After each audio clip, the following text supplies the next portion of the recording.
Bagi para pengrajin golok di Sukamahi, golok tak hanya senjata.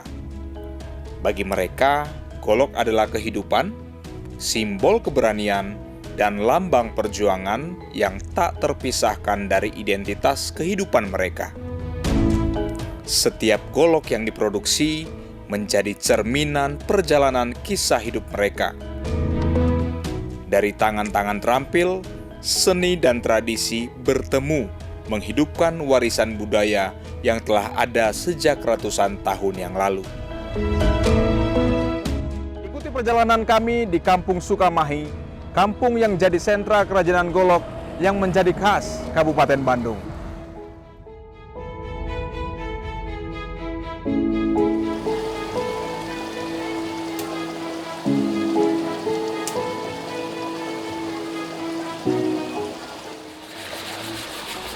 Bapak di waktu menuju Murang Kali Kapungkur, di keluar SD, SR Malihanan Kapungkur Mapanten.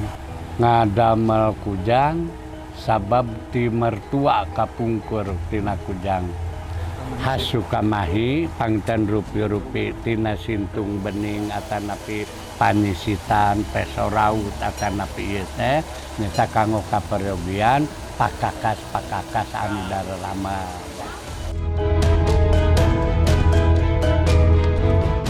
Salah satu kelebihan golok Sukamahi adalah seni ukiran yang ada pada perah dan sarangkanya. Proses pengukiran tidak sembarangan. Para pengrajin mengikuti metode tradisional yang diwariskan dari generasi ke generasi. Karambit modern ini menjadi favorit di kalangan pencinta seni bela diri dan kolektor senjata tajam.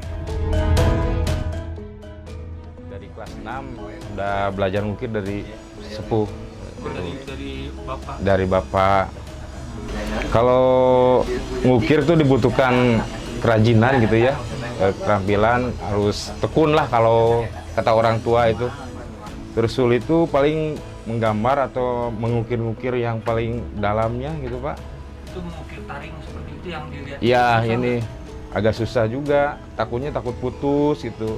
Selalu suka banyak yang pesan. Alhamdulillah sekarang kan dunia online ya, banyak yang aneh-aneh Pak bikinnya. Iya.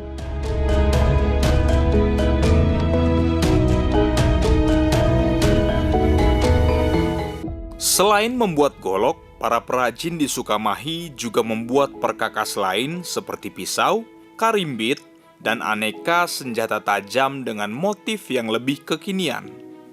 Selain dijual ke beberapa daerah di Indonesia, golok asal Sukamahi juga dijual ke mancanegara. Salah satu yang rutin adalah Malaysia.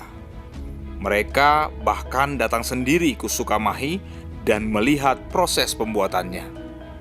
Kalau terjun dari bisnis itu baru 10 tahunan lah. 10 tahunan ya. Iya. Sekarang punya berapa karyawan? Ya alhamdulillah sekitar 10-an. Ada 10 ya. Itu setiap hari menghasilkan berapa banyak dari 10 karyawan itu Pak? Sekitar satu hari itu sekitar 100 bijian. 100 bijian itu berupa golok semua atau ada yang macam-macam? Ya macam-macam. Ya ada yang pisau gitu ya. Seperti gini. Oke, itu bahan bakunya nggak kesulitan Pak? Ya alhamdulillah kalau bahan baku ya. Dari mana itu dapatnya? Ya kebanyakan kalau ini kan limbah, kayunya kayu limbah itu dari Jawa.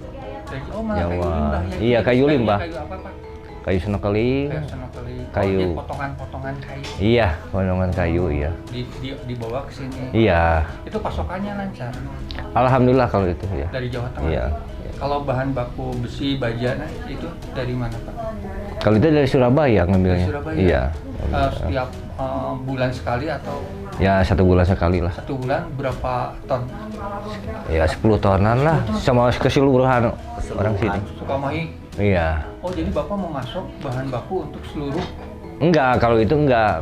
Cukup Bapak ngumpul gitu produksi. Kalau di sini ya sekitar per minggunya 50 kilo lah. 50 kilo. Iya. Berarti sebulan itu sekitar 200 kiloan. Iya. 200 Iya. kiloan. Itu berapa pendapatan per bulan, Pak?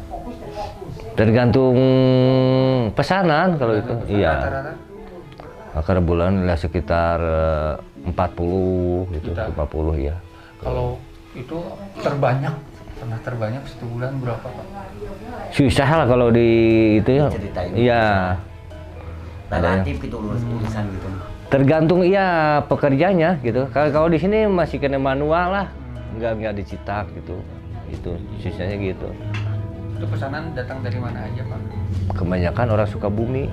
Kebanyakan orang Ya maunya saya juga mau melintas gitu. Malaysia, Eropa gitu, maunya gitu. Sekarang sudah mulai atau belum? Ya kalau Malaysia udah mulai sekarang merintis lah. Tapi ya terbentur dengan modal kalau itu. Iya. Nah, perlu berapa banyak nih perkiraan untuk bisa Modal melintas kan. Lumayan lah 1 eman loh. 1 eman. Iya, ya. Pergelangannya ya sekitar 500 juta lah taruhnya. Dan nunggu lagi pembayaran di sana ya 500 juta lagi untuk di sini.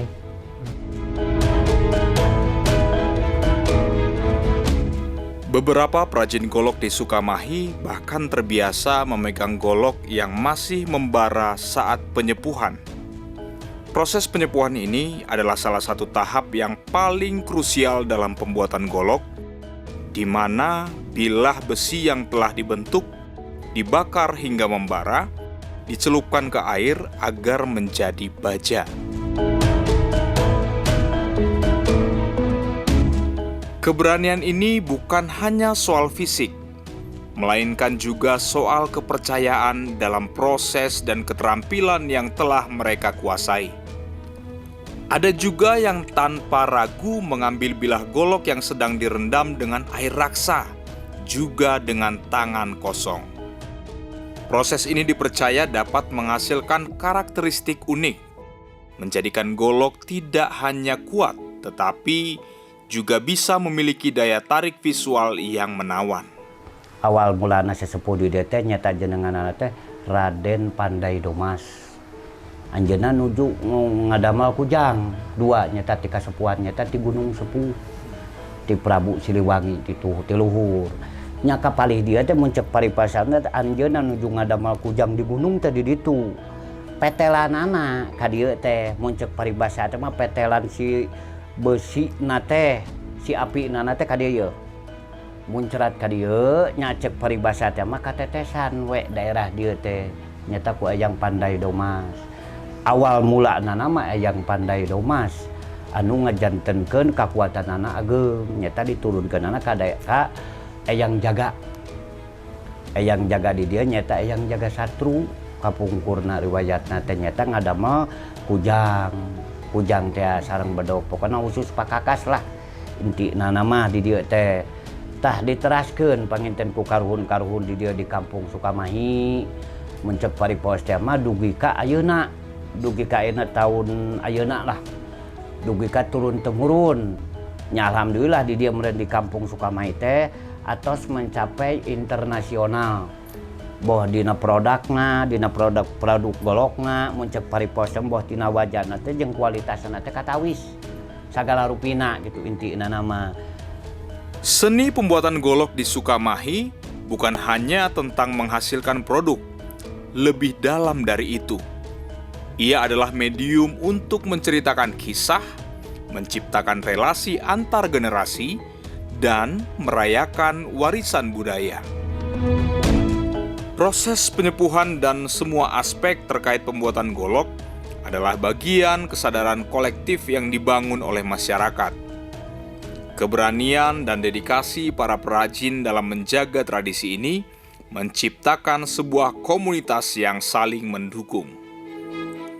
Dengan setiap golok yang dihasilkan, mereka tidak hanya meneruskan keterampilan dan pengetahuan, tetapi juga menampakkan harapan dan impian untuk masa depan, di mana tradisi dan inovasi dapat hidup berdampingan dengan harmonis.